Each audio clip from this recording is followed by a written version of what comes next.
Ninemerge namin ang anak ko, spaghetti. And then gagawa tayo dito ng sauce. And then gawa tayo ng pasta sauce.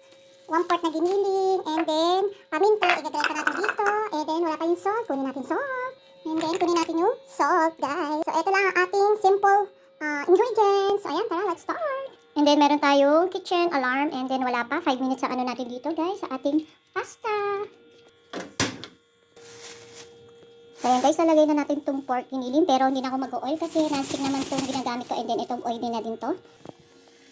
So ayan guys, okay na siya, tinikman ko na, and then turn off na natin dahil yung inikan ay magluluto pa rin siya. And then ito yung ating giniling. Simple at that, hindi na ako nagamit ng bawang, sibuyas, salt and pepper na lang, and pasta sauce. Kung anong gusto niyo pasta sauce, ilagay niyo dyan. Guys, ating haluin, nalagyan ko na yan ng asin, sasalagyan na natin ng paminta. Nakita niyo, pula-pula pa, diba? Gusto ko lutong-luto. Ayan. Ang tulas naman na itong aking pot na to. Kaya gusto ko to eh. Ayan. No need to put oil. Ang arty! Lagyan na natin ng paminta. So ayan, durog, kukuha tayo. So ayan guys, lagay tayo ng paminta. Ayan. And then, look at that.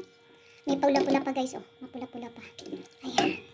Hi guys, maglalagay na tayo ng sauce at nagkamali ako. Hindi ako nakakuha ng sauce dito sa pasta. Ay gu. Minsan gusto ko pure na pure, wala na water yan. Pero lalagyan ko na very kaunti. Ayan. Guys, tinikman ko na and okay na yung lasa niya. Hindi, maglalagay na tayo ng basil. Namit. Ah! Oh my God! Shucks, diba? Lala. So ayan, luto na. Konting pakulo and then we're done. Eating time. So, ayan. Chara. Sarap. Lots of basil. Machis naman siya. Yeah, ay! So, ayan guys. May simple lunch na kami ng anak ko. Thank you for watching. Luto na rin kayo.